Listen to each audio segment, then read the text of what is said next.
You've been diagnosed with diabetes, and somehow you feel very guilty and ashamed that something that you did brought this on. Here are 3 things I'm going to show you that is going to give you the power to reverse it. I'm Dr. Chalam, founder of Holistic and Integrative Center of Novi, and welcome to Chilling with Dr. Chalam. So before I get into the topic, as always, hit the subscribe button and the thumbs up so that every time I make a video, you will be notified.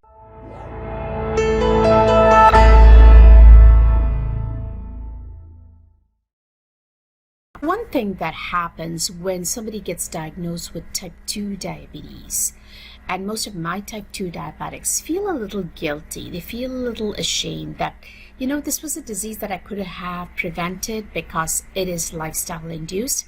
Now, if you are one of those who's thinking, it's all your fault, you're not doing the right things, let me tell you, feeling guilty and feeling ashamed, that energy is not going to get you moving forward.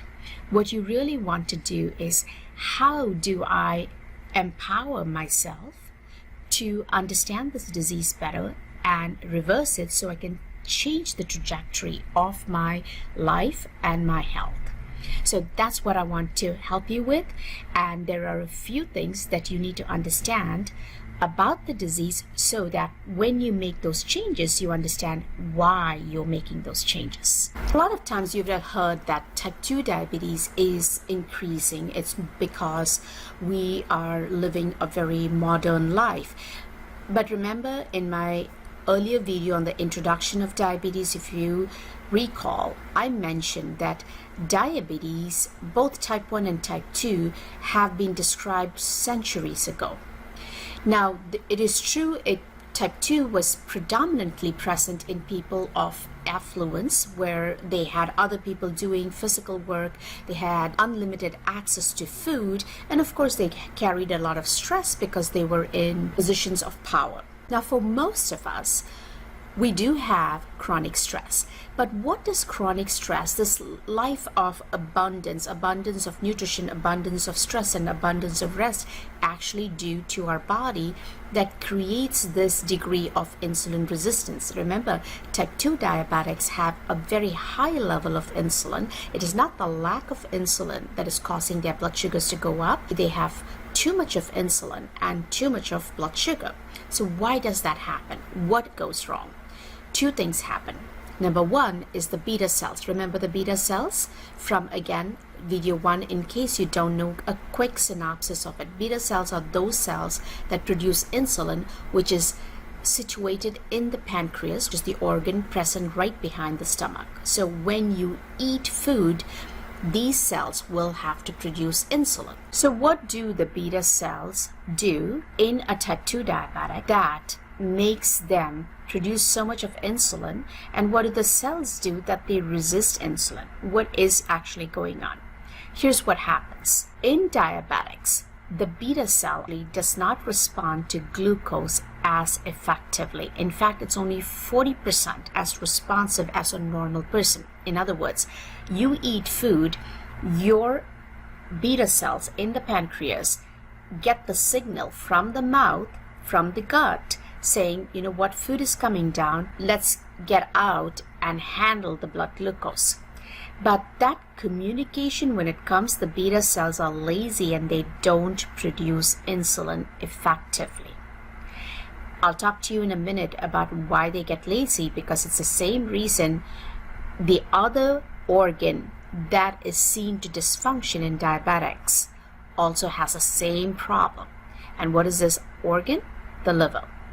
What happens is, between your meals, your blood sugar is still maintained. It's not like your blood sugar drops every time you stop eating for a few hours. It's because the liver can produce glucose from its stored glycogen. Glycogen is the storage form of glucose in the liver and in the muscle, and the liver produces and sends it into the blood to keep the blood glucose on an even keel.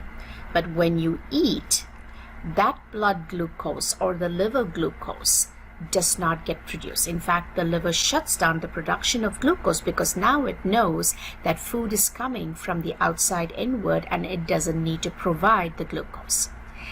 In diabetics, it continues to produce glucose even as you are eating. So you're getting a double whammy. You're getting glucose from your food, you're getting glucose from your liver, and then your beta cells, that's the triple whammy actually, the beta cells that need to produce insulin also fail to produce adequate amount of insulin. So before I get into the details of why this happens, why the beta cells in your pancreas and your liver misbehave, I want to make a disclaimer. I'm making it really simple so that when you are making changes, you understand why that's being recommended. A lot of times people are asked to do a lot of things, but they don't have an understanding. So a lot of the changes are not sustainable. So here is why you need to make the changes I'm going to tell you about towards the end of this video. You remember I said I'll give you 3 things that you can do to reverse your diabetes, and wait for it. This is why you need to do those 3 things. Why does the beta cell not function? When you eat, when the glucose goes up, why does it not produce insulin? That's number 1 defect. Number 2 defect is the liver, when you're eating, is supposed to shut off its production of glucose, but it does not. Why does that happen? It's because of the accumulation of a substance in both these cells, the liver cells or hepatocytes, and in the beta cells of the pancreas. And what is the substance? It's called fatty acids. What is fatty acid? The word fatty acids, when you think about omega-3 and omega-6. But what we're talking about in the beta cells and in the liver are fatty acids stored in the form of triglycerides. Fatty acids, the breakdown of fat. Now, you may jump to the conclusion that means, oh, if I eat fat, I'm going to become a diabetic. That is not so true. There's a whole company called Virta that does ketogenic diet to reverse type 2 diabetes, and they truly believe that's the best way to reverse type 2 diabetes.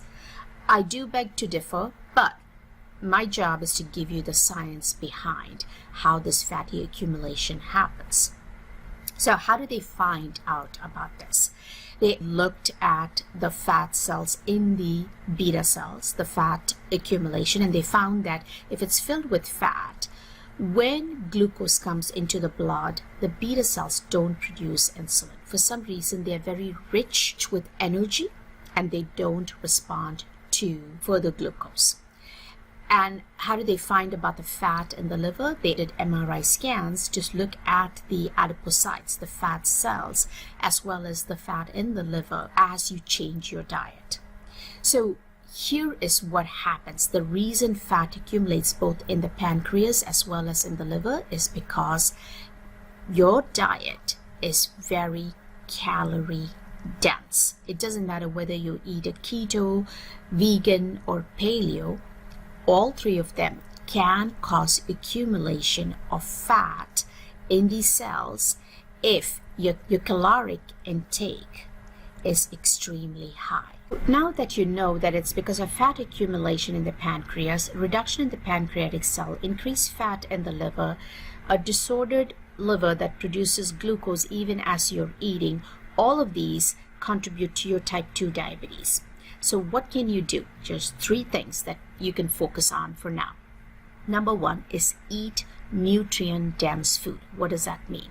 It means different colors from different groups of food, whether it be carbohydrates, proteins, and fat. You can make your choice.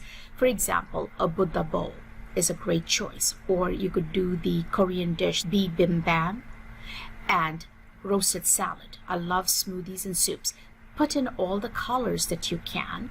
The less you heat, the more raw you have, the better it's going to be. The only thing you need to keep in mind is you gotta chew really well. So I loved chopped salads as an option, smoothies, even if you do soups, just lightly cook them. There are a lot of other foods like you could do, as I mentioned, bowls and just make a sauce to make it very palatable.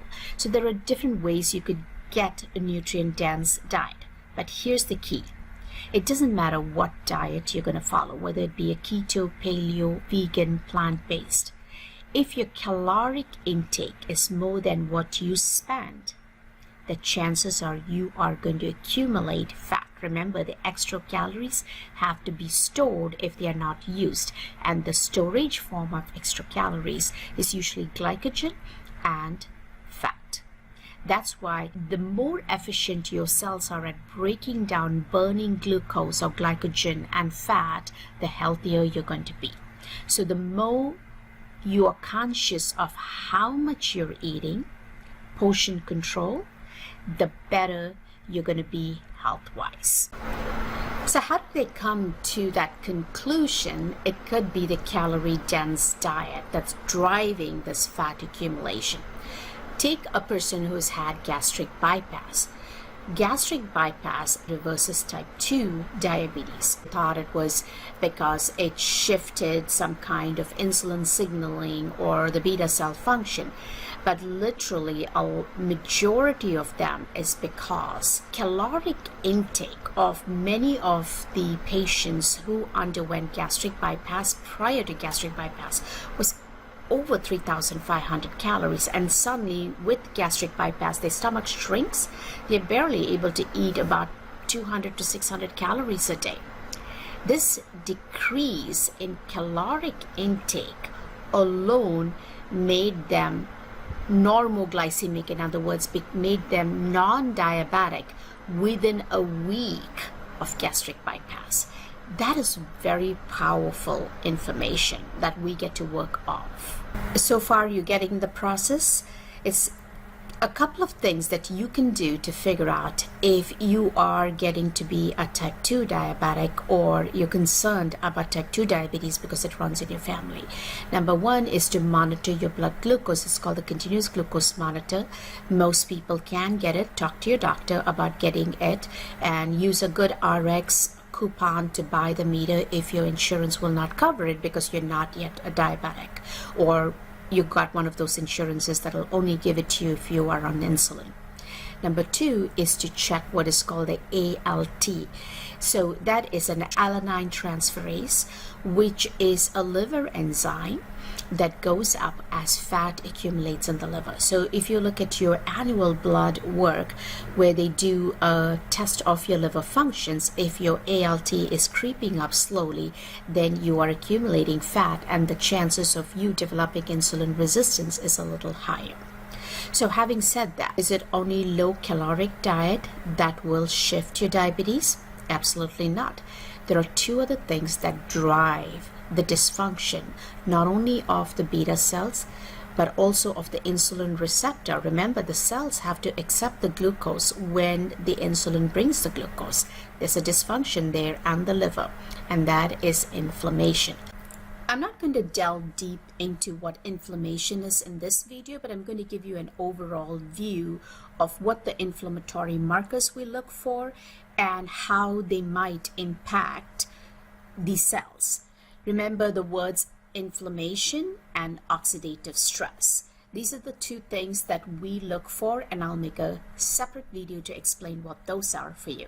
Basically, if you have a lot of inflammatory markers called high sensitive C-reactive protein or tumor necrosis factor, anything that drives inflammation, whether it be food, toxins, stress, that can also increase your insulin resistance. There's something called oxidative stress, which is when you eat certain foods. For instance, you eat raw almonds. That may be okay, but the minute you roast them, the advanced glycation end product, the kind of food that gets into your body, puts a little bit of stress on the metabolism as they break down the food. So the more cooked your food is, the more oxidative stress. The more chemical exposure, the more oxidative stress. That oxidative stress can reduce the function of the cells. So it's more complex than just food caloric reduction, but let's begin with what is simple, a low-hanging fruit. And that's why I'm going to talk to you predominantly about how to shift what you're eating in order to shift your insulin resistance. So now that you know that it's because of fat accumulation in the pancreas, reduction in the pancreatic cell, increased fat in the liver, a disordered liver that produces glucose even as you're eating, all of these contribute to your type 2 diabetes. So what can you do? Just three things that you can focus on for now. Number one is eat nutrient-dense food. What does that mean? It means different colors from different groups of food, whether it be carbohydrates, proteins, and fat.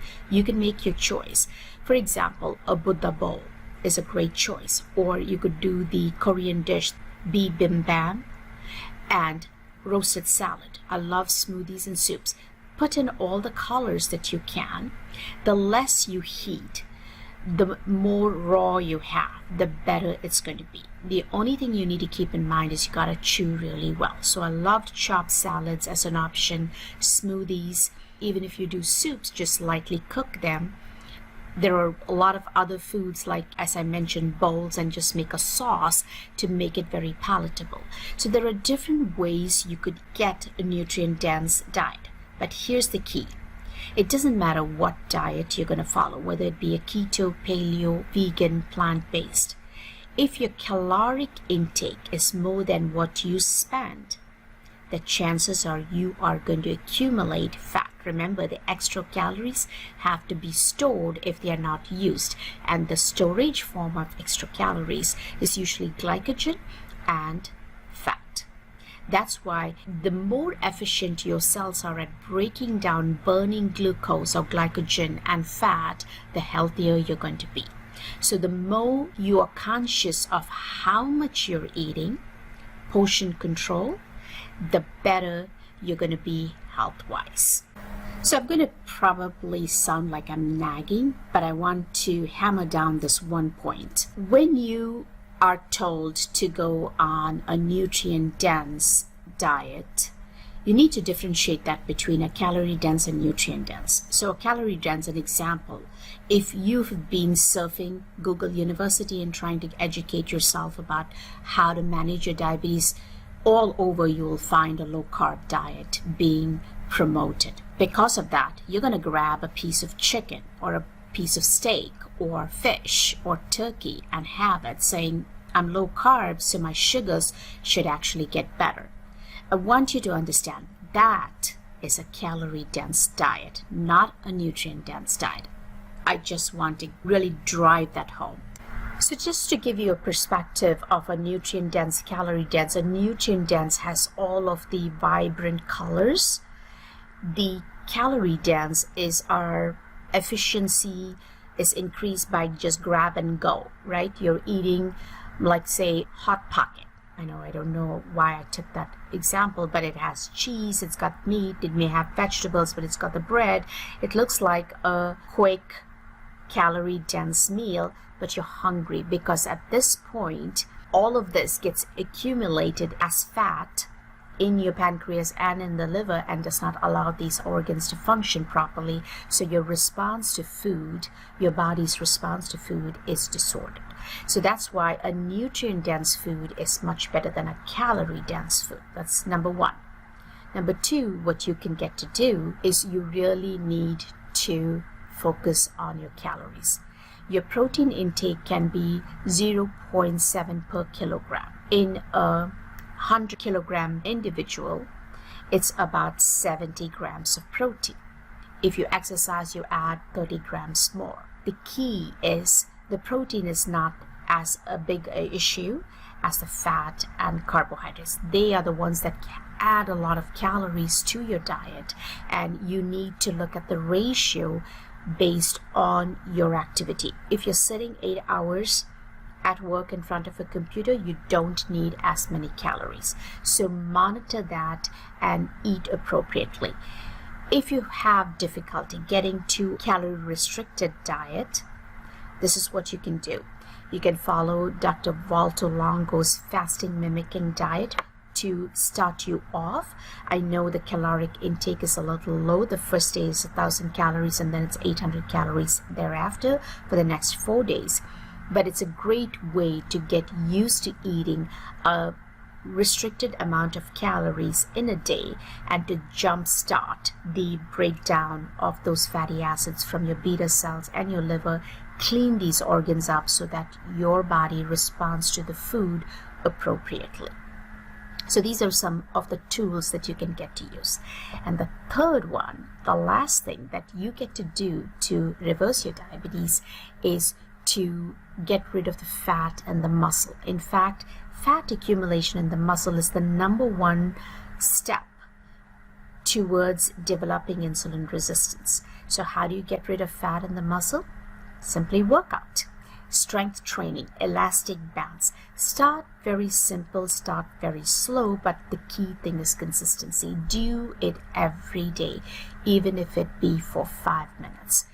You will find over a period of time you are able to increase your effort for exercise and the duration of exercise. So you can see the 3 things, just to summarize. Number 1, nutrient dense. Number 2, within a certain calories for your activity. And number 3 is muscle strengthening or training. You do these 3 things, it is almost impossible for you not to reverse type 2 diabetes. Remember, as I've always said, health is intuitive. It's your business.